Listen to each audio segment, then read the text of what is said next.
So, today we're finishing up our conversation about the first 5 sections of David Hume's Enquiry concerning human understanding. And we talked certainly about the first 2 sections. Did we get into the third at all yet? We started talking about association of ideas at our last meeting?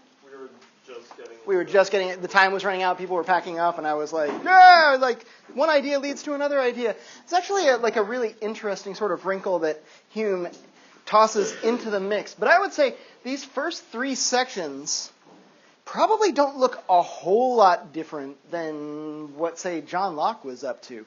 He makes some slightly different choices. He focuses on some slightly different things. There's definitely an awful lot to be said about the ways in which what David Hume is saying is different than what John Locke is saying, but the approach is more or less similar until we get to section 4, which, as we can tell with the skull and crossbones, this is here be monsters. This is where all the wild shit happens in section 4, and then in section 5, Hume does his best to kind of sort of put the pieces back together, but you'll notice I put a little scare quotes around the skeptical solution. I'm not sure. I'm skeptical as to whether or not a skeptical solution is much of a solution. Is that me? Well, that's...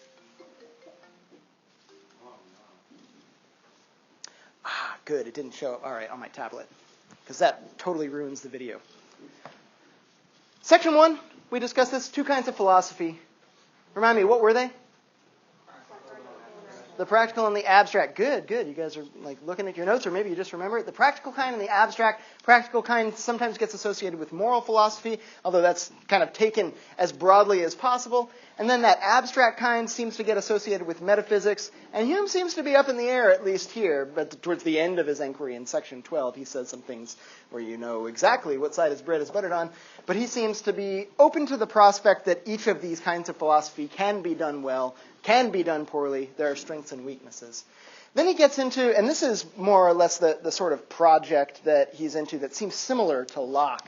He talks about impressions and ideas in a way that seems really, really similar. It mirrors the distinction that Locke makes between reflection and sensation, or sensation and reflection, such that we might be tempted to think about sensation as more or less the same sort of thing that Hume is talking about with impressions, and reflection as more or less the same sort of thing that Hume is talking about with respect to ideas. Except there's one big thing that I would want to point out and say, this is actually very different for Hume than it is for Locke, is impressions are not ideas yet for Hume. Whereas when Locke is talking about, there are 2 sources of all of our ideas, we get some ideas from sensation and some from reflection. It seems like we can get ideas from reflection, we can get ideas from sensation. And Hume is not going to say that we can't get ideas from sensation, but he's going to say when he talks about impressions, these are not ideas from sensation. This is the sensation itself before it's even turned into an idea. And when he mentions ideas, this is not exclusively about reflection, although perhaps we might think this would have to be about reflection. All of his ideas, or all the ideas for Hume, he refers to them as copies of impressions. And he talks about it in such a way that you might even think about it's kind of almost like an echo of an impression. That the impression, when it's happening, is very, very vivid, but the ideas are kind of hazy, cloudy, slightly weakened, not quite as vivid and clear, perhaps we might, if we want to use that Cartesian language, or clear and distinct, as the direct sensory impressions are. So we've got that distinction that's going on, and that's interesting, similar to Locke, but a little bit different than Locke. Then he gets into association of ideas, whereas Locke was talking about how we build up complex ideas from simple ideas and cataloging all the different kinds of simple and complex ideas that there are. Hume takes a slightly different approach, where he recognizes that, all right, so here's how ideas get into our head. I'm a good empiricist, so we're going to start with sensory impressions. First you have sense experience, and then that begins to cause ideas. It seems like he's on board with Locke, perhaps, with respect to, some of the basic intuitions of empiricism. It's not clear if he's going to go all the way to blank slate, but he's got the same sort of thing going on. Once those ideas get in our head, how do we think? Because thinking is not just having an idea. I know how the idea pops into my head, but thinking is a succession of ideas. It's I have this idea, and then I have this other idea, and then another one follows, and then a fourth one, and then a fifth one. So this pattern that leads us from, if there is a pattern at all, that leads us from one idea to a next, how does that work? Because that seems to be the way that I make inferences. The way that my mind works is not just that ideas pop into my head, but that one idea leads to another idea, which leads to another idea, which leads to another idea. So this is going to be like a really important facet to explore if we're trying to offer something kind of like a scientific psychology, or the beginnings of scientific psychology, a science of the mind.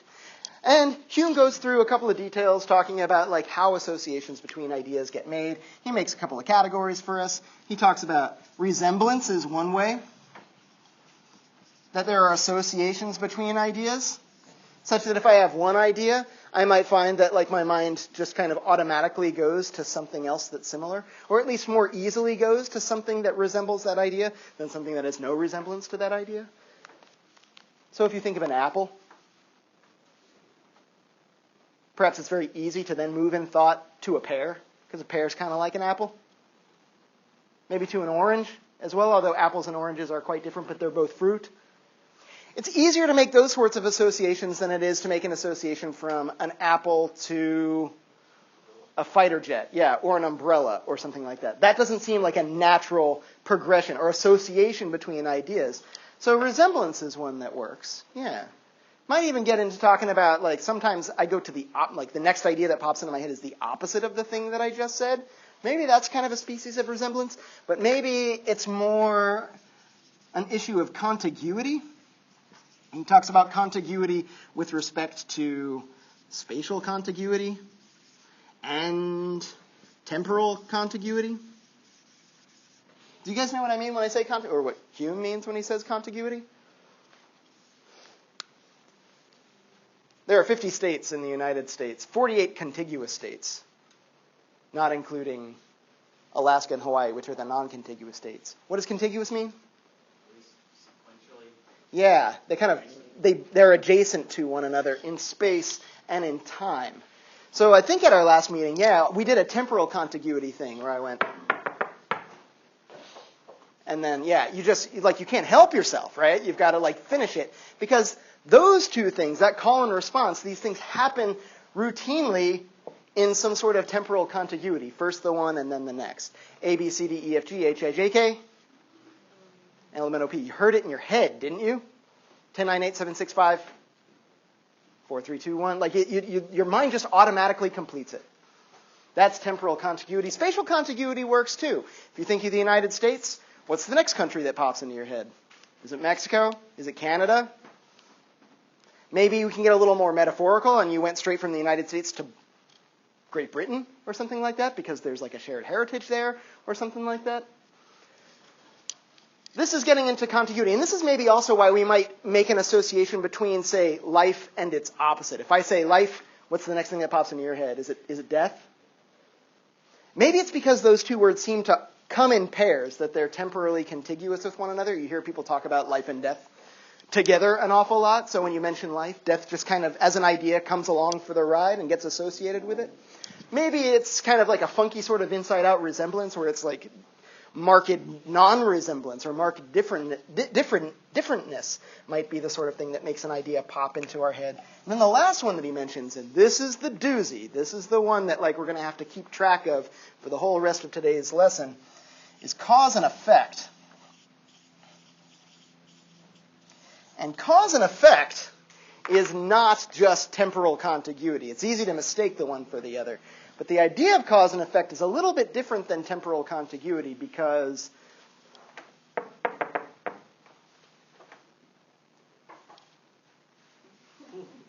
did the one cause the other? Yeah, maybe. A, B, C, D, E, F, G causes H, I, J, K, L, M, N, O, P? I don't know about that. Cause and effect is a little bit different. And the big thing that Hume draws our attention to with cause and effect is that while they might be temporally contiguous with one another, while a cause usually does come before an effect and the effect follows closely after, the interesting thing about cause and effect is that this is a necessary connection.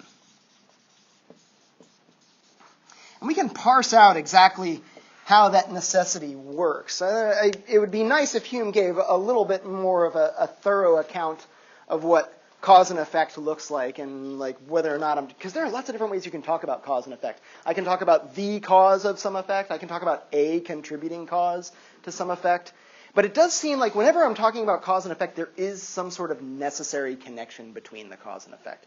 That's way, way different than just saying one thing happens and then later another thing happens. When I assert that they're causally connected, there's a necessity in that connection. This is a kind of an important point that Hume is making. And while I do have a lot of stuff to cover today, this is a place that's worth stopping and being kind of like, do we all get what he's saying here? And do we agree? Are we all on board with this idea that cause and effect requires a necessary connection of cause and effect, such that in order for the effect to happen, maybe the cause is necessary, or if the cause happens, the effect will necessarily happen? That connection between cause and effect isn't incidental. It runs deep as you can. The connection here is necessary. And this is why, if I have two temporally contiguous events, like my neighbor's rooster crows and then the sun comes up, I'm not necessarily tempted to say that the rooster crowing caused the sun to come up, right? The two come together in time very often, but I don't know if I'd go so far as to say that they're causally connected. Is that wise? To be hesitant to say, like, the rooster crowing causes the sun to come up? Like, maybe not. How would I know? Well, I could kill the rooster and then wait and see. Like, does the sun come up anyway? And it does. Or maybe we don't have to kill it. Maybe we can just ship it someplace else, or like duct tape its beak shut or something like that. I can prevent the rooster from crowing and the sun still comes up. So it's like, that connection wasn't quite so necessary as we thought, right? Or I could force the rooster to crow in the middle of the night and say, like, does the sun come up then?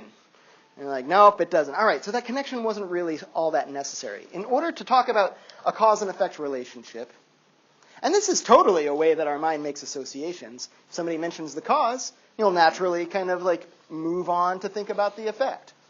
Or maybe even vice versa. If somebody talks about the effect, you'll be like, what caused that? And you'll go back to the cause. This is a way that our mind makes associations, but it's a very particular sort of way of making associations. Yeah, Corbin. Could this idea of necessary connection serve to evidence of David Hume being an atheist? That is not so much evidence that David Hume is an atheist. Maybe some stuff that he's going to say later on in section 4 might give us some indication that he's an atheist. If we read what he has to say on miracles, we might think even more that he's an atheist. If you read his biography, you might think even more that he's I think David Hume was an atheist. But I'm not sure if this is necessarily like how we work it. Although I'm curious, why do you think that there's a relationship? Maybe there is something. I just have overlooked it. I was thinking about the common argument of the uncaused cause. And Yes. so if David Hume does believe in God, and he believes in cause and effect having a necessary connection, he would probably have to believe that God was caused by some other entity. Now, believing that cause and effect have a necessary connection doesn't necessarily mean that you have to believe that every effect has a cause, right? Or that there's no such thing as an uncaused cause. We might say, hey, look at the world. What caused that? Probably some creator of the like not just the world, but like the universe, like the entirety of the cosmos. There is existence. What caused that? There must have been some cause. Otherwise, there's no cause. Well, I guess I'll need to assert some sort of cause. Well, what caused that? That cause is uncaused. It's still playing with. I don't think there's anything that Hume says in section 3 that forbids that. Although, hold on to that because we'll see.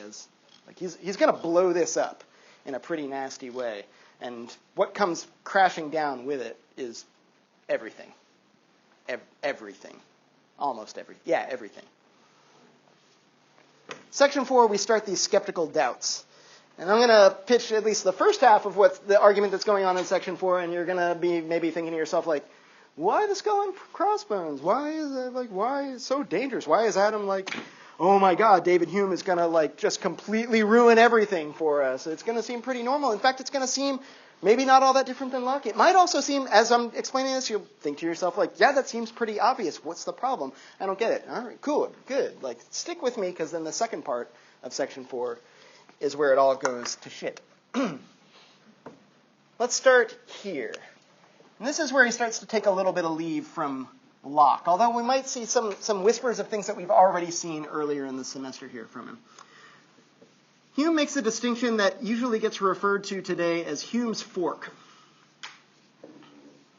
And Hume's fork has to do with this question of how is it that we come to knowledge, or how many different kinds of knowledge are there? He's talking about two distinct kinds of knowledge. And this is, for all intents and purposes for Hume, also propositional knowledge.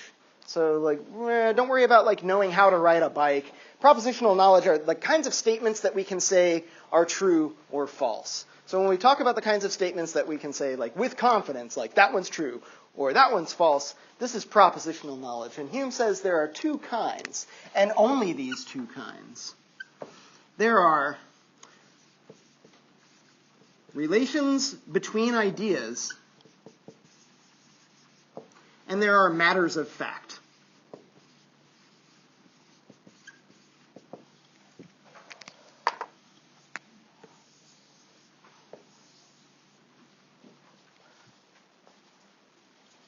And aside from those two, Hume seems to be saying, there is nothing else. There's no third thing that's a mixture of the two. There's no third thing that's neither of those two. There is a hard firewall between these two different kinds of knowledge.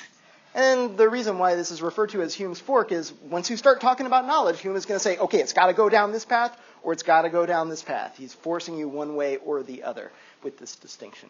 When we talk about relations between ideas, a good example, perhaps, or a statement that would count as knowledge that's known through relations between ideas would be maybe something like, all bachelors are male.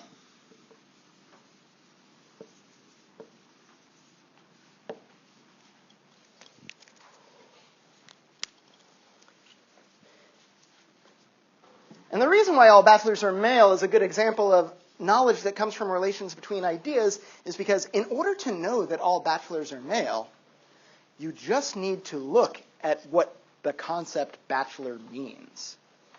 What is a bachelor? It's an unmarried male. So all bachelors are male. All unmarried males are males. Drop the unmarried part. All males are males. Right? It's perhaps not exciting at all. And we can figure this out just by looking at the relationships between ideas. I don't need to really fuss too much with the content of those ideas. I don't even need to have any sort of sensory experience to do this. This is just pure symbolic manipulation. This is all A's are B's, all B's are C's, therefore all A's are C's. That's just relations between ideas, right? It's just logic. Maybe mathematics follow these rules too. And things that are what Kant is eventually going to call this, Hume doesn't use this language, but it's never too soon to start adopting this phrasing. Kant is going to refer to these as analytic statements. Analytic statements are statements that are true, or you can know that they're true, just by examining what the concepts mean, just by analysis of the concepts. And the way that Kant is going to talk about this is he's going to say the predicate of an analytic statement is already contained within the subject. This is why this is a great example. All bachelors are male. The concept bachelor includes male, right? The concept of the predicate is already in the subject. So this is going to be certain knowledge. And I don't even have to know anything about any bachelors to know this is true. I don't have to have met any bachelors. I just have to know what bachelor means. Actually, it doesn't even have to be meaningful for me. I can just look it up in the dictionary and say, bachelor, unmarried male. This could be complete gibberish to me. I don't speak English. I have no idea what those words mean. And somebody asks me, is a bachelor a male? And I'll say, bachelor, unmarried male. Yes. Instead of all bachelors are males, I could say, all bleeps are blorps. And you're like, what's a bleep and what's a blorp? And I'm like, well, a bleep is a bloopity blorp. So, are all bleeps blorps? Yeah, because all bleeps are bloopity blorps. So, yeah, all bleeps are blorps. See, it doesn't even have to be meaningful. It's just relations between ideas. It's just logic. It's just perhaps mathematics. It's just symbolic notation. It's just kind of moving things around. It's the rules of how ideas have to relate to one another in order to maintain some sort of rational consistency. Referred to as analytic, meaning the predicate is already contained within the concept of the subject, and all you need to do to know this is true is just analyze the concepts at work. They don't even have to be meaningful for you. A robot could do this sort of work, even if it had no consciousness of its own. So not only are these statements analytic, but Kant is going to refer to these as a priori knowledge as well. And that's just fancy talk for it's knowable prior to experience. The priori and a priori is prior to any experience. And you might be wondering to yourself, like, how am I going to know that all bachelors are male if I don't have any experience? At the very least, I need to hear somebody utter the phrase, all bachelors are male. And now we're getting to kind of the same territory that Locke was in when he was talking about innate ideas and things that were maybe candidates for innate ideas because they were universally assented to. This is something that has been perhaps on your mind lately because you were just writing or reading reflection on it, or a reflection draft on it. You can know this prior to experience, and then somebody might say, like, well, you got to know what the words mean. And you're like, okay, fine. You got to know what the words mean, or you have to have some familiarity with language, but you need not have any experience of bachelors to know that all bachelors are male. Is that fair enough? You could know all bachelors are male with just a dictionary and never having met a bachelor. One of the ways that I know this is because you know some things, you know some analytically true statements about things that you've had no experience of. Like perhaps God is an infinite being or something like that. Or unicorns have one horn. Do you know this from experience? Have you met unicorns and counted their horns? It's just true by definition, right? These are analytic statements. These relations between ideas are things that are true by definition. That's what unicorn means. One horn. So how many horns does a unicorn have? Just one. Do I know that from experience? No. I know that analytically. I know that a priori. I need no experience. Does this side make sense so far? Sometimes folks will look at this kind of knowledge and they'll say, like, that kind of knowledge can be acquired with absolute certainty. But one of the things that we might complain about on this side of Hume's fork is that these tend to be maybe slightly boring. If I was like, all bachelors are male, no one's going to be like, what a discovery! You figured out that all bachelors are male. If you knew what a bachelor was, you already knew that the bachelor was male. And this is maybe getting into this idea that the predicate is already contained within the subject. There's no new knowledge that's found in relations between ideas. There's just unpacking what we already knew. So this might not be all that interesting. This might not be like, well, it might not be the sorts of things that are matters of fact, truths about the world that aren't just true by definition, that aren't simply true by virtue of the way that ideas relate to one another according to the laws of logic, but maybe are things that I have to have experience in order to find out. So an example for this one might be something like,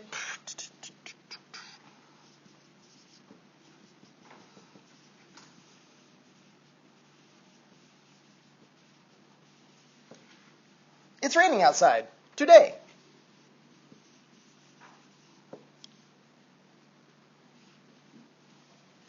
That's not how you spell today. It's raining outside today. Is there anything about outside today that requires that it be raining? The same way that bachelor requires maleness? Is there anything about raining that means that it has to be happening outside today?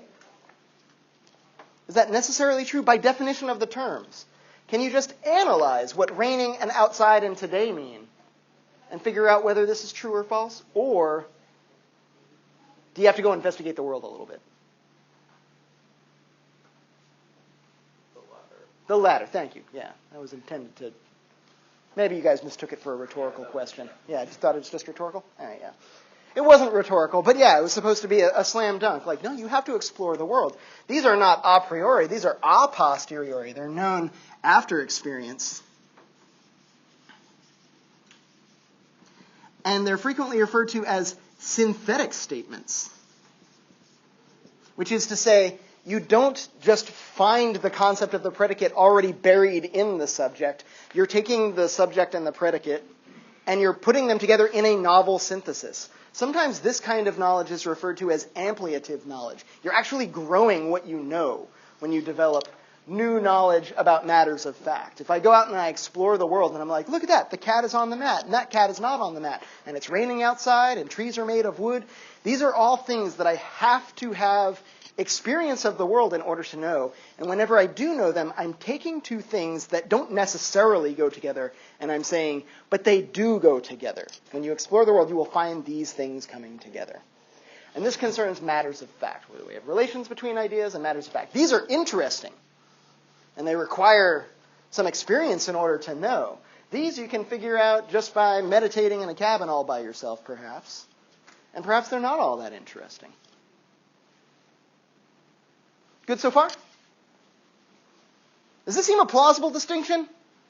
I'll kind of give you the heads up. Like, this is step one. This is premise one in an argument where, like, all of the steps are going to seem like, yep, that's got to be the next step, that's got to be the next step, and where we're going to end up is going to be somewhat disconcerting. So this is maybe a place to be on the lookout for, like, is this where he started the trick? If there's a trick, is this where it occurs in Hume's fork? Yeah. Sure. Different sides. I said, like, this book right here is right here. The book right here is right here? Yeah. Like, I mean, it sounds like it sounds like the predicate is in the subject. Yeah. But this is also a statement that's, like, only known through experience of the world. So I think these are, that's a good question. And I recall talking to somebody else about this, and they also brought up similar sorts of, like, what about this one? Isn't that both relations between ideas and matters of fact? And I think what happens in a lot of these is there's ambiguous interpretation. And if we interpret it one way, it's definitely like one of these things. So just forget about the book. If I said the thing right here is right here, that's clearly on this side, right? Yeah. I mean, if I dropped out the right here and I just said the book is right here, is here in the concept of the book? Now, maybe this could get a little dicey if you say, this book is right here. Where, like, this seems like, does it necessitate right here? If it does, is it because here is always in this? This is for here. What's this for not here? there. That, yeah. This is for here, that is for over there. But, like, this is always here. So maybe it's analytic, right? It's on this side. Anytime I say this blank is here, maybe here is already contained in this. It's like a space and time. Here is a space and time, so it's a relation with ideas, wouldn't it? Yeah, but it might be, I guess what I'm saying, it would be relations between ideas, but it's about, like, what's packed into this. And it might be, like, here and now is already automatically packed into this. And if I'm just unpacking it, then that would be relations between ideas. It would be an analytic sort of statement. If I strip it down to say, like, the book is here, now it's kind of over here, right? Does that make sense? So when Pearson says, this book is here, you're kind of like, I don't even need to look. Because he said, this book is here. Yeah, it's over here, right? But if you were to say, the book is here, is that true or not? You're like, I gotta go look and see if the book is here. That's over here. Matters of fact. Did that help? You said you had two. Is that? The other one was kind of like talking about geometry being on relation between ideas. I said mathematics, so maybe that includes geometry. Yeah. And certainly in 1748, you can do geometry just through arithmetic analysis. There's analytic geometry now, which is analytic. Yeah. What if you had, like, a triangle and you made it out of, like, rulers where you can see the measurement of two sides? Yeah. It's a right triangle. So I'm not sure that that's actually how mathematics gets done. Even geometry. I'm not sure if, like, we do geometry by drawing figures and then exploring our drawings, right? Or finding the figures and then exploring those figures. There might be, it seems like there maybe is something. Triangles have how many sides? 3. Is that analytically and a half? 3.5. Okay. Triangles have exactly 3.5 sides. No, I can't even say it. Triangles have 3 sides. Is that analytically true? I think so. They definitely have 3 angles. That's analytically true because it's called a triangle. Right. The definition of Yeah. a triangle includes having 3 sides. Yeah, that's right. That's necessary to being a triangle. That's right. Or if, like, having 3 angles also analytically necessitates 3 sides. Right. And maybe that's the sort of thing that, like, you know for sure as a postulate of geometry, maybe that's the sort of thing that like the number of angles in a two-dimensional figure equals the number of sides. Do you have to like go and explore lots of shapes to know that? Did you try it out in your head, like triangle, 3 corners, 3 sides? Square, 4 angles, 4 sides. Pentagon, 5 angles, 5 sides. Like, how many until it's enough? And you're like, it's for all the shapes. How do you learn this? Do you learn it this way, through experience? Or do you learn it through analysis of concepts? Because I think insofar as it counts as mathematics, and Immanuel Kant is going to say something very, very different from this. He's going to say, like, no, mathematics isn't over here, it's over here. And we're like, what? But like almost every other philosopher besides Kant says, like, yeah, mathematics and logic are on this side. And the facts that we learn about the world, that you have to go explore the world in order to learn them, they're on this side. Which raises this question now. Before I move on to that, like, are we all cool? Any nitpicks? Any things that you're not clear on? Okay. So Hume's big question here is, all right, how do I do this?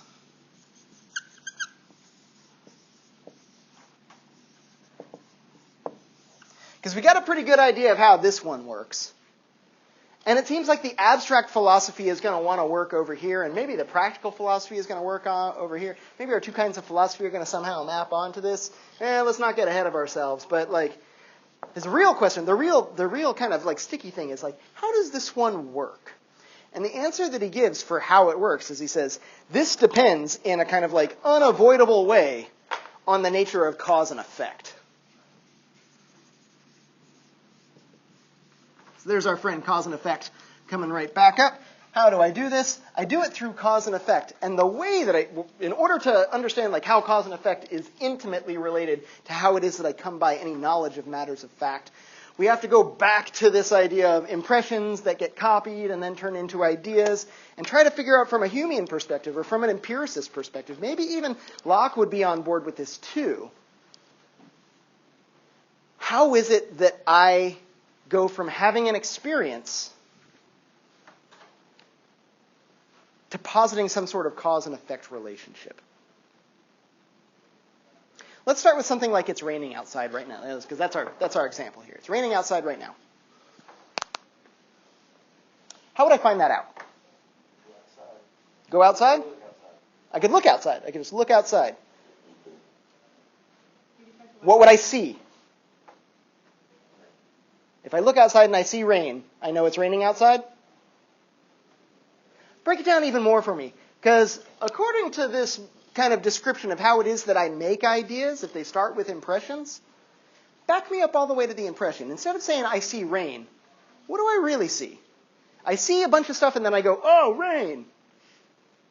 But like, what did I see that made me go, oh, rain? Water falling. I saw water falling from the sky. Did I see water falling from the sky? Break it down for me. Like, what are the impressions?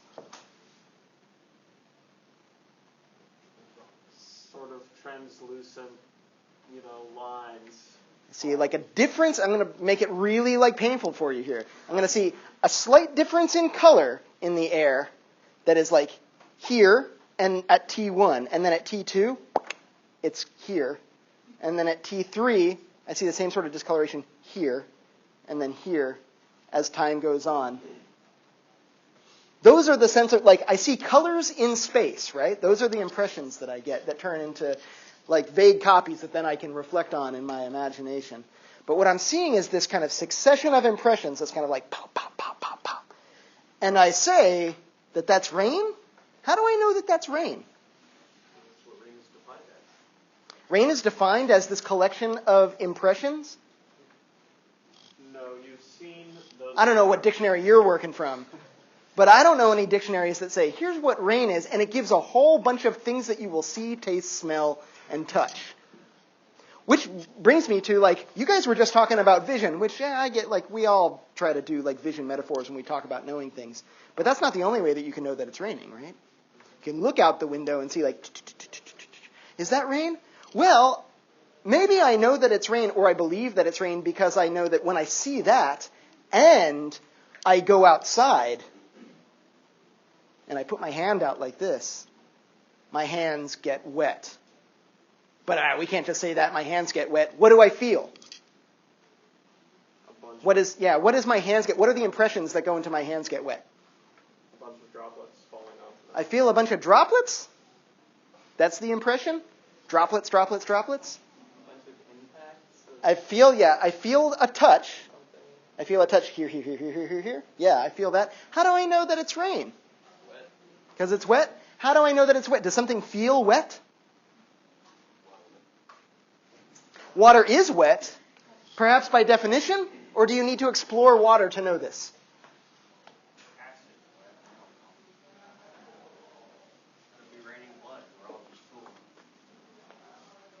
Okay, Descartes. Yeah, maybe the evil deceiver is like tricking us over. But like seriously, like what is wet? What is like I felt water? I felt water is shorthand for a whole collection of impressions that are all bundled up together, which is I see certain things and I believe that when I see those, if I were to go and put my hand, like have another sense impression, I would get a very specific sort of sense impression. It would feel cool to the touch because it's evaporating and there's like evaporative cooling or something like that, if you want a scientific explanation. But you don't need one to know that like if you stick your finger in water and then pull it out and stick it in the air, it feels cooler than the air. I know that if the thing that I'm calling rain, when I see this and I put my hand out and I feel this and then I do this, there's less friction than I normally experience. It's a little more slippery. And all of those things together are it's raining. Which is to say, when I see this and when I hear this and when I feel this and maybe even when I smell this, can you do this with rain? You can smell when it's raining? Yeah. It's definitely got a very specific sort of smell. All of these sense impressions seem to necessarily go together, such that like if I see this, I believe that there's some sort of cause of that that's also going to be the cause of this other sense impression that I have. There's a kind of an if-then structure to the way that I experience these things, which is like I get certain sense impressions, and the expectation is that when I do other sorts of experiments or when I have other sorts of experiences on the basis of those sense impressions, I'm going to expect these different sense impressions. Will? I know this is a little bit off topic, but can you actually smell rain? It's like, isn't it? I don't know if I can smell the rain. Yeah, depending on where you are and like what kind of stuff is around you, then it would smell different, right? 'Cause it's just whatever the things around you are smell like when they're wet. Yeah, I'll grant that I haven't done a rigorous scientific test of this and gone and tried to smell rain in lots of different sorts of scenarios. But frequently when it's about to rain, I'm like, what is that? Like, it probably started out as like, what was that smell? And then maybe, MK, are you going to tell me what the smell is? Yeah. Yeah, what am I smelling? It's called petrichor. It's like oil that just comes out of plants. It's an oil that comes out of plants, because the plants know it's going to rain. Do the plants know it's going to rain? Do the plants have minds? Yeah. But there seems to be maybe something causally connecting the rain and the plants producing petrichor. Was that what it's called? Yeah. Such that when I have this sort of like sense impression, an olfactory sense impression, I can expect a certain sort of visual sense impression within a certain range of time, right? And certain auditory sensations or impressions, certain tactile impressions as well. This is how cause and effect comes into play here with the kind of like, it's raining outside today. It's like, how does that have to do with cause and effect? This is the causal connection between all of the different sense impressions that like it is raining seems to sum up and bind together. We cool so far? I see some kind of squinty eyes. But perhaps this is like, is this how it is that we come to acquire knowledge about the world? That like one day I'm like, what's that smell? That's different than I'm accustomed to. And then it rains and I'm like, that's weird. I had a smell and then I saw these impressions. And then it happens again the next day. And then it happens again the next day. And if it's this week, it happens like every day for 2.5 weeks. And eventually I start to say like, you know what? These things aren't just like contiguous temporally. They're not just like, they don't just happen to be coming together. I think that there's a necessary connection between them. Between the smell and the sight, or between the sight and the feel. And when I put all those things together, I can take any one of those sense impressions as a sign that all of the other things are coming along. And this is why when I look outside the window and I see, I can say, it's raining. Which is to say, that means that I'm going to have all of these other sense impressions if I were to go outside or if I was to put my ear up to the window, etc., etc. Does this make sense?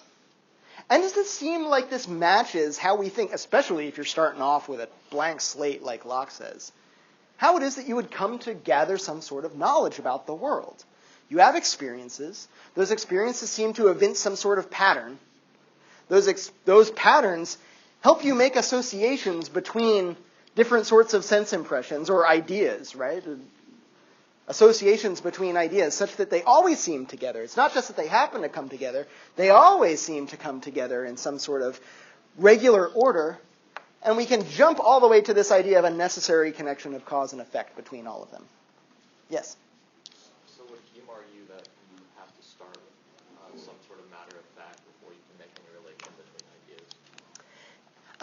Well, he does seem to say that you have to have impressions before you can have any ideas. So you have to have some sorts of impressions before you can do relations between ideas, right? Yeah. I can't do relations between ideas without ideas. I can't have ideas without impressions. So I have to have some impressions in order to do relations between ideas. And is that what we mean by sense experience? You've had some sensory impressions? Then yeah, sure. Yeah, so yes, you must have had some sense impressions, some sensory experience in order to even do the sort of relations between ideas stuff. Maybe.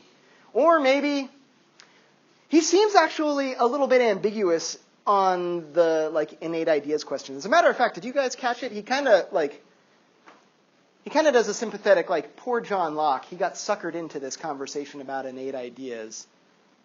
Who gives a shit whether the ideas are innate or not? These might be, I don't know, do you want to call these innate ideas, or do we want to get into, all of the different ways in which the innatists or Locke was having the innatists try to defend their theory of innate ideas, such that, there isn't universal assent now, but if you arrived at it through rationality, if you learned what all the words meant, blah, blah, blah, blah, blah. If all of these things lined up just right, then any thinking person would assent to it. Is that what's going on here? Hume doesn't seem to care. He wants to point at this and say, these are things that you know through logic alone. These are things that you discover about the world, and this is where all the tricky business happens. Did that answer your question? Yeah, I guess I'm still confused at how you can come to any sort of knowledge through logic alone without an understanding first of what logic is, which would probably come from some experience. Yeah. Language. Yeah, sure. So that ends up being a secondary question as to whether or not this requires experience. It's a priori, so it doesn't require any experience of the things that I'm talking about, but maybe I need to have had some sort of experience to even begin thinking at all. That certainly seems possible. And Hume seems to just not weigh in on this question. I don't know if he's responsible to. He's doing plenty without weighing in on that question. All right. Cause and effect. This seems to be an answer to this question of how do I come to knowledge of matters of fact? And it seems like the story thus far is coherent, plausible, more or less like you've always understood the way that your mind works. You have experiences, you notice patterns, you make connections between things. Maybe it's a little bit of a surprise when you realize, I've never actually seen rain. I've seen sense impressions, and then I've inferred rain from them.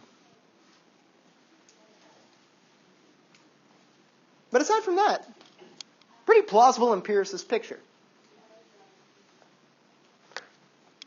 For the reflection draft this week, your prompt is, Hume seems to be an empiricist and then also turns out to be a skeptic. It's this question of, do you have to be a skeptic if you're going to be an empiricist? Is Hume tracking, the only route? Does, empiricism necessarily lead us to skepticism? And this might be one way of thinking about it, is, if this is how I have the sort of knowledge that's produced by sense perception about the world, and it's going to lead me to here. If this account that he's giving so far is kind of that's how empiricism is going to have to work, then it seems like maybe there is something necessary about the way that Hume's argument is running. But we haven't gotten to all the wild stuff yet. We're right up on its doorstep. And it has to do with, okay, well, how do I do this? I do it through cause and effect. And our next question is, all right, smarty pants, how do you make cause and effect relations? How do you come up with the idea of two things that are causally connected?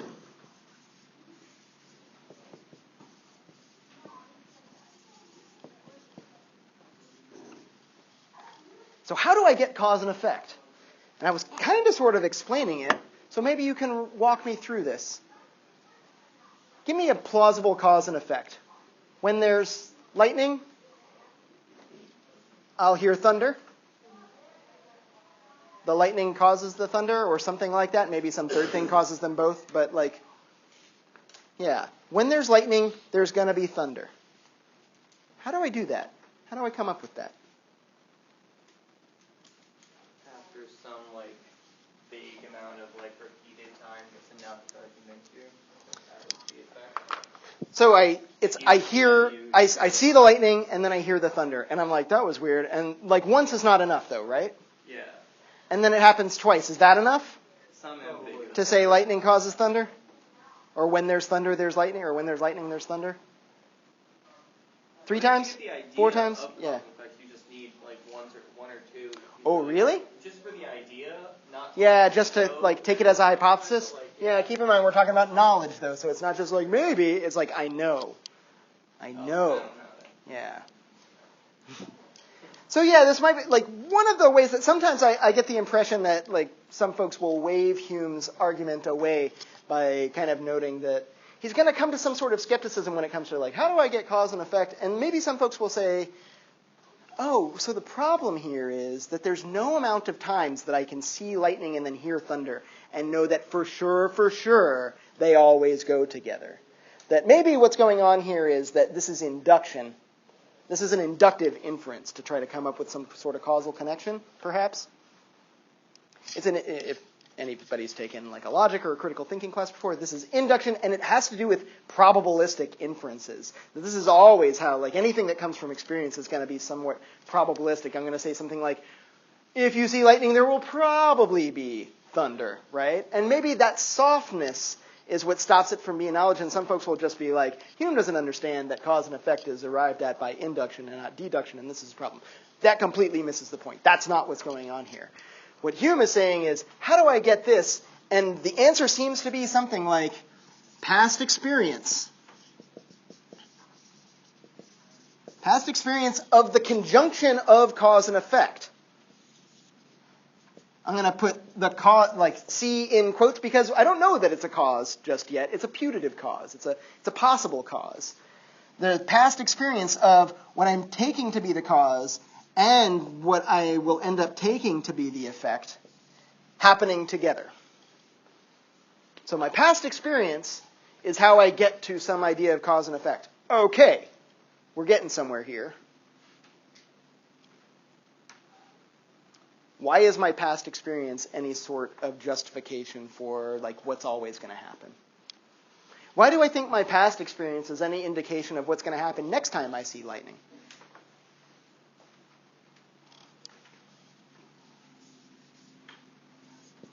What justifies the idea that past experience is a justifiable way to come up with cause and effect? The more that it happens, the more reliable those connections are. So it's not just past experience of the conjunction of cause and effect, or putative cause and putative effect. It's that it happens again and again and again and again and again. Why is that a justification for me to expect it in the future? What time you see it, like the repeatedness of it, you're going to automatically assume that. So you're telling me that if I have a lot of past experience, I will expect it in the future. With that one Yeah. instance. I believe you that I will do this. I believe you that you will do this. If you see two things happen again and again, together, and then you just see one, you'll expect the other one. This is like Association of Ideas 101, Section 3 of the Enquiry. What justifies it? What justifies this idea that, like, I see the one thing, and then I expect to see the other thing that comes along with it? Does anything justify it? The fact that you have yet to see something different. I have yet to see something different. So past experience has been consistent, coherent thus far. Yes. And this tells me that in the future, it'll be more or less the same? Maybe this is the question. Past experience of cause and effect is presumably how I get an idea of cause and effect. But the idea of cause and effect isn't just like in the past these things have come together. It's every time. It's supposed to be a necessary connection, right? Not just the times that I've seen so far, but every conceivable time. So maybe the question that I want to be asking is, why is past experience an indication, a justifiable indication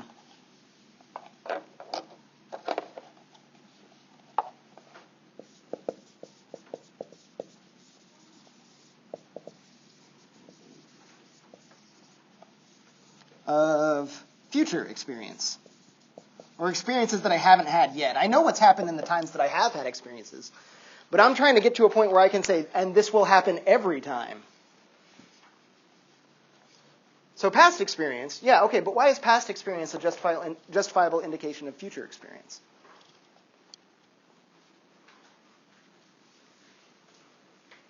Have we bottomed out yet?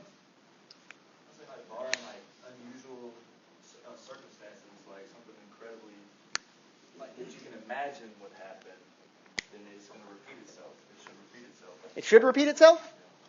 Like the cycle, Why? The cycle. Why should, you want me to say it another way? Why should the future be more or less like the past, right? How does this work? Because of past experience of like the conjunction of the cause and effect. Well, that's past experience. Why is past experience any kind of justifiable indication of future experience? Because the future tends to be more or less like the past.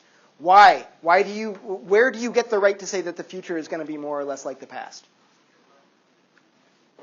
Is it that in the past, the future was more or less like the past? In my past experience, there were patterns, and those patterns didn't just like stop willy-nilly. They kept on continuing into the future, which is now the past because I like got past it. So in the past, the future was more or less like the past. And so now I'm going to say in the future, the past will be more or less like, or the future will be more or less like the past. That's like expecting the past future to be the same as the future, which comes around with the same. It's the same question, right? Yeah, you'll notice that I drew the arrow going back here, and Hume identifies that this is a circular justification, and I think he's totally right about that. This is absolutely a circular justification. How does cause and effect work? Well, past experience of the conjunction of like the putative cause and effect. Yeah, but why does that tell me anything? Well, why is past experience a justifiable indication of future experience? Why is the future expected to be more or less like the past? Well, because in the past, the future was more or less like the past. Well, why do I think the future should have the future being more or less like the past? Well, because in the past, like this is circular because it doesn't really actually seem to bottom out any place. And this is where it all goes to shit. This is, I don't know if like you kind of tasted it already, but like this is the disaster. This is what's known as the problem of induction. Hume didn't call it that, but it gets called that now. So famous, in fact, that when Nelson Goodman like came up with another problem with induction, another riddle about induction, he called it the new riddle of induction. And like everybody knew what the old one was. The old one was like Hume's problem in section 4 of the Enquiry. This is the problem of induction. And it ain't like, oh, induction's only probabilistic and like deduction gives us absolutely certain knowledge or sound arguments give us absolutely certain knowledge. It's not just that like I'm never sure about this. It's that there's no grounding justification at all. At all. Because at the bottom, once you go like find it, like, all right, so what justifies it? It's this circular thing, this assumption that the future is going to be more or less like the past. Why? Because in the past it was like that. So in the future it's probably going to be like that. No. That's not how justification works. That's completely circular. And what this means is this totally plausible story about like how your mind works when it comes to knowledge concerning matters of fact is completely ungrounded.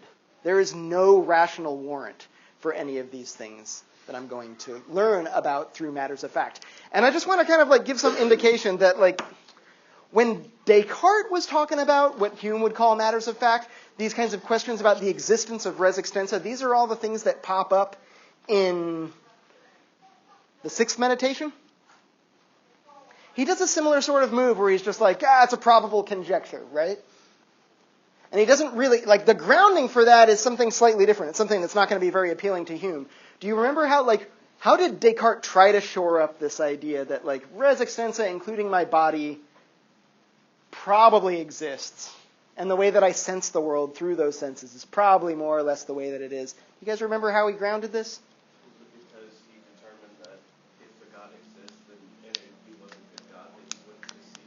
Yeah. If that wasn't the case, if, for example, like we were wondering, like, have you seen people hold things in the air and then let go of them before? I was careful not to say drop because somebody might say like drop means like it falls down. But like, have you ever seen anybody like hold a marker out into the air like this and let go of it? What do you expect is going to happen next? It's going to fall, which is to say you will experience a collection of sense impressions of it going down over time, right? All right, let's see if it works. Oh, it did work. Just like last time. And this time. What about this? Like, is it going to work this time? Probably. Is there anything logically inconsistent? Is there anything, and this is one of the ways that like Hume talks about a difference between relations between ideas and matters of fact. He says relations between ideas, the opposite of anything that's known this way is going to be an internal contradiction. So all bachelors are male. What about some bachelors are not male? That's the opposite. That's the contradiction of all bachelors are male. Is it self-contradictory? There are some unmarried males that are not male. There are some males that are not male. Nah, that's a contradiction, right? And Hume says all relations between ideas, their opposites entail self-contradiction. But not matters of fact. Matters of fact could be other than they are without contradicting themselves. So here again, I'm talking about like I'm going to let go of this marker. Is there anything in the concept of letting go of the marker that necessitates that it falls? Or is it just past experience? This could be the time that I let it go, and instead of going down, it flies up and sticks to the ceiling. Like this could be like the brand new day that I see something that I've never seen before. This could be the day that I let the marker go, and it hovers in the air for a moment, and then turns into a bird and flies out the window. It would be unexpected. It would run against the trends of past experience, but it is not inconceivable. And the only reason why I seem to think that it's not going to happen, that it's going to follow the pattern that it has, is that I expect that the future is going to be more or less like the past. And the reason why I think that is that in the past, the future was more or less like the past. Circular justification. There's no ground for this. Descartes was a foundationalist, and he put an awful lot of weight in that foundation on God. Hume seems to be going a slightly different direction, and he's pointing out that there is no foundation there. There's not going to be any sort of rational justification for why you should trust your senses. You just will. This is going to get into like the skeptical solution. Is he's like, that's just how your mind works, and you're like, but I want to feel justified in thinking that it works the right way. And he's like, yeah, well, I want a pony. We don't always get what we want. Yeah, Adam. What about like laws of physics? What about laws of physics? I mean, we understand.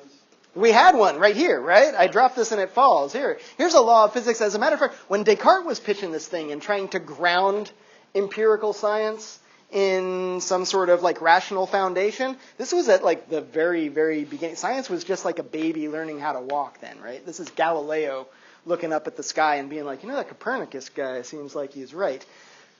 1748, this is after Newton's Principia Mathematica, so we got this beast going on.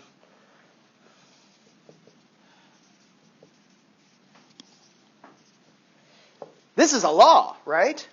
This is a law? The law of universal gravitation. You guys take a physics class once upon a time? This is just, by the way, force is just mass times acceleration. So when you put it on the scale, you'll see this, and then it'll move through space over time. Like, these are the impressions that I can expect. And yeah, some gravitational constant, mass 1, mass 2. Yeah, that's a law. How did we come up with this? By observing it over and over and over again. And doing it systematically, too. Hume's a little early for this. He's about 100 years early. But John Stuart Mill's going to say, like, you can't just, like, walk around and be like, I notice these things come together. He's like, you've got to rigorously test that. You've got to try to pull cause and effect apart. Try to see, like I was doing with the rooster. Like, kill the rooster and then see if the sun comes up. Try to deprive the cause from happening and see if that deprives the effect. Try to look for every single time the cause happens and see, does the effect happen every single time there? This is Mill's method of agreement and difference, which kind of makes a rigorous sort of methodological approach to determining whether or not it seems like there's a causal inference to be made and whether or not it's going to be plausible. But Mill doesn't seem to be interested in getting down to whatever sort of foundational, rational warrant there is for engaging in this sort of activity. We all do it all the time, but insofar as any of our scientific laws come from experience, are matters of fact about the world, and not like just necessary logical truths, and there might be some of these laws of science that maybe are really logical truths. Maybe. I don't know. Like a principle of evolutionary sort of development. If I tell you, like, there are some traits that ensure that something is going to stick around, and other traits that are going to ensure that something goes away and disappears, which do you think are the ones that are going to prevail? Is it the traits that make things go away or the traits that make things stick around? The ones that make things stick around. Is that just like, is that here? Is that just a logical truth? Can I understand that without like going and checking out the Galapagos Islands and being like, oh wow, look at all these sparrows and tortoises? Yeah. This is, it would say that you specified which traits continue. Right. Or if I wanted a mechanism, that it was like sexual selection or something like that. Maybe that's a matter of fact. It didn't have to be that way. Its opposite is not inconceivable. It's not a contradiction. Yeah. So maybe there are some scientific laws that like are necessarily true, and I don't need to explore the world. I don't need to go through this like cause and effect thing that really just bottoms out in a circular sort of justification, which is no real justification at all. Maybe there are some scientific laws that I can arrive at by that, but the law of universal gravitation ain't one of them. None of Newton's 3 laws are. Maxwell's laws are not. Like, I don't know of any scientific principles that weren't arrived at through this, through like very careful methodological observation that looks at the constant conjunction of two things. And if it happens often enough with enough rigorous testing, we can say like, the future's probably going to be more or less like the past. Why? Because in the past, the future was more or less like the past. And again, Hume says, this is not a satisfactory justification. Yes, Pearson. Not find this quote but you talked about how there were like laws of nature. You talked about this before, like the laws of nature. You talked about how there are fundamental ones. And then you also got into, well, if you try to explain these, you're not going to get anywhere. Is that somehow relevant to what's going on right here, but just in the mind and like the reasoning? Yes, and if you find that, let me know. We can maybe like get, if not, no biggie. And if you find it later, let me know. It can be the sort of thing that like we can talk about. But yeah, that it seems like if they are laws of nature, if they pertain to matters of fact, if those laws of nature could have been otherwise without causing a contradiction. And this is actually a subject of like great debate and discussion in relatively contemporary epistemology too. Questions like, does water have to be wet? Yeah, perhaps. Or what it usually comes down to is like, does water have to be H2O? Could water have been some other combination of elements? And we might think to ourselves like, if it was, it just wouldn't be water, right? It would like have a different name.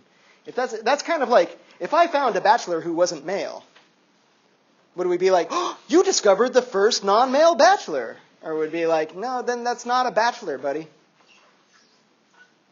And maybe it's the same sort of thing with like, if water wasn't H2O, then I don't know how it's water. And if that's what's going on, then like, yeah, it's over here. Water is H2O, is just definitional. But if it's the sort of thing that you have to explore, if it's something like water is a liquid at room temperature at standard pressure, I don't know if you can figure that thing out just through relations of ideas. In fact, I'm pretty sure you can't. I'm pretty sure you have to do some of this stuff. You have to go explore the world a little bit. Yeah, Corinne. Well, I guess to answer that, like, I had to tell you, one of my friends on Facebook asked that the other day. And it kind of Does water have to be H2O? Well, they asked if water wet. Oh. And basically, you can't have anything that feels wet without water. So the absence of water makes things dry, which means water is. Can't you have other things that aren't water that like are still wet though? Like, I don't know. Like benzene, yeah. Or isopropyl alcohol or something like that, yeah. That aren't really water, but are still wet. It's just liquid? Is that all I mean by wet? Or is wet a feeling? Notice one of the things that's going on here for Hume is that, like, with this matters of fact, he's got us locked up inside our minds, right? All we're getting is impressions that get copied into ideas. And I have access to these ideas, and I start linking these ideas together through associations of ideas. And then there's this special one that I call cause and effect. And Hume is saying, like, yeah, is there any rational justification for that? Like, oop, turns out there isn't. And it's this jump from my impressions and the orderliness of the impressions to, like, what we expect is going on beyond those impressions, what I expect to actually be happening, what the cause of those impressions is, what's actually happening in the outside world. It's that jump from inside to outside that Hume is saying, like, yeah, I don't know how you make that. Because it seems like making that jump involves getting caught up in the necessary connection of cause and effect. Yeah, Charles. When you say the problem of induction, are you more so referring to, you said something else, the problem of induction is the thing that you usually be referring to more so the question of whether we can correctly identify causes and effects, or whether or not we can be certain there is essentially no cause and effect. Is there any rational warrant for cause and effect? It's not can we come up with the idea. Clearly we can come up with the idea. We've been talking about cause and effect this whole time. David Hume had the idea. Lots of people have had the idea. We totally have an idea of cause and effect. The question is, does it rest on anything?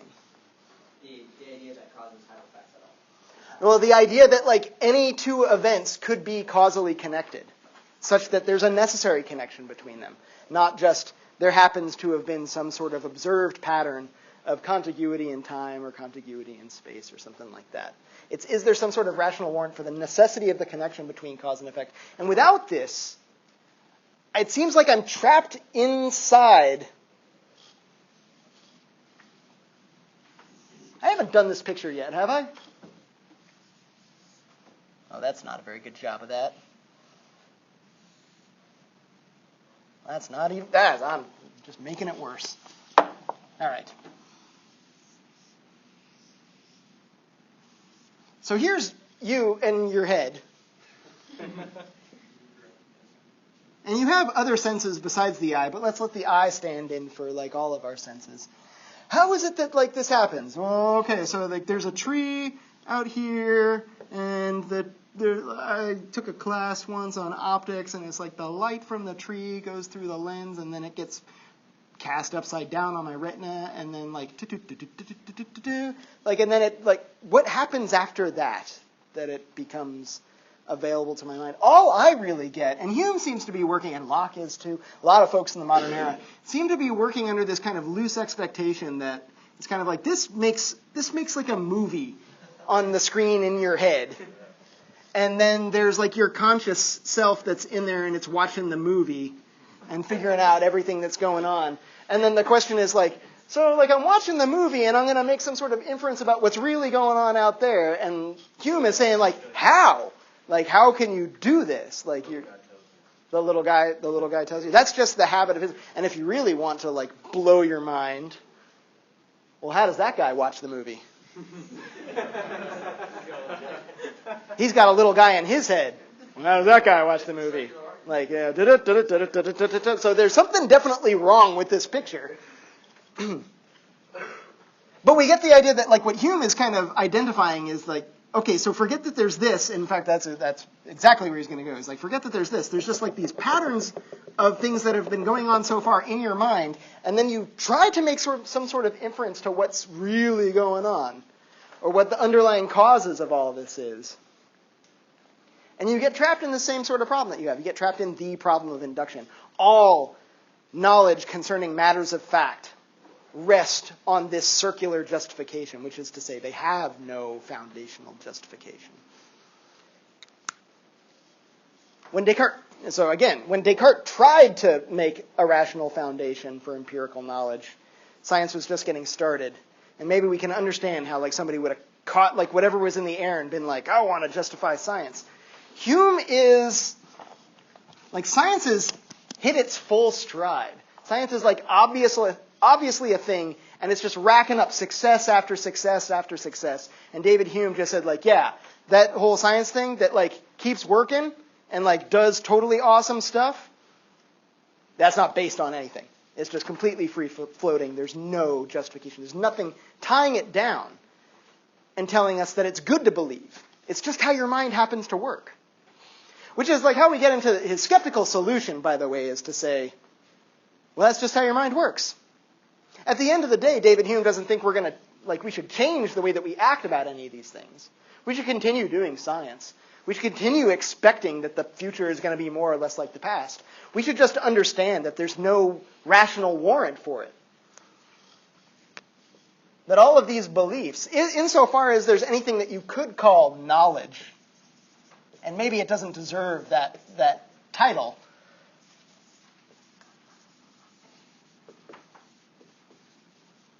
it's like, what are these based on? Well, certainly not any sort of rational warrant or justification. And Hume says it's based on custom and habit. It's just like the constant association of two ideas has just worn a groove in your mind, such that when you see the first thing, the second thing just kind of comes along for the ride. And maybe this is actually, like, as I'm describing this, you might be thinking to yourself, like, that's what happens in a brain. Is like a neural impulse, like, goes from one neuron to another. And if it happens often enough, it kind of wears a metaphorical groove in your brain so that the next time a neurological impulse comes through there, it's easier for it to go through the well-worn path than it is to find some sort of new path. That this is exactly what happens in a brain that perhaps starts out as a blank slate, starts having experiences, and then starts to, like, have some sort of pattern of thought that gets kind of worn in through custom and habit, and that's all that it is. He says when we think that we're certain, if we're talking about, like, laws of physics, right? The sorts of things that science comes up with that are kind of not just cool, plausible ideas, but we think that's how the world really works. Hume says that this is just, that kind of certainty is just a feeling. You get a feeling of certainty. When it comes to matters of fact, things about the world, whose opposites could conceivably be true, but, like, experience doesn't actually bear that out. Experience says the world works a slightly different way. Hume says, yeah, you might feel certain about that, but it's just a feeling. And just learn to live with that. If you wanted to be Descartes, you could do all of this. You could do this whole Humean project and at the end say, yes, but why would God build me in such a way that my feelings of certainty didn't actually match up to anything actually certain? Is God some sort of deceiver? But Hume, the possible, really, atheist, is not going to appeal to that. He's just going to be like, yeah, it's free-floating. There's nothing tying this down. And this is a disaster for epistemology. Just as science is heating up, just as we're starting to, like, do the best work that empirical experience has ever done, along comes David Hume and says, like, yeah, none of that's actually grounded. It's just kind of free-floating, at best, a feeling of certainty. There's so much more that I can say about this, but we're out of time. I actually kind of timed that pretty well. Our next meeting, as I said, is going to be an overview of Kant's project in the Prolegomena to Any Future Metaphysics and the Critique of Pure Reason. And I will say this, too. Like, if you're kind of looking at, well, I'm not done yet. If you're looking at this business with Hume and you're like, that's a cool little kind of quirky moment in modern history, like, no, this is huge. This is momentous, such that there would not be an Immanuel Kant. That's probably not true. He might have been born. But he wouldn't have been the philosopher that, like, undergraduates have to read if not for David Hume. Immanuel Kant says, David Hume's book awoke me from my dogmatic slumber and completely changed the kind of philosopher that Kant was going to be. So this is, like, an enormous sort of move. And there's more stuff that comes along with this. I guess I'll pick it up at our next class because it's not just, like, if you're wondering, like, oh, causation, big deal. So much more goes out the window with this. Substance, gone. Essences, gone. Personal identity, is there a you? Such that all of your thoughts, all of your ideas belong to one person? Some underlying secret power that ties all of your ideas? Nope, gone. Personal identity is gone as well.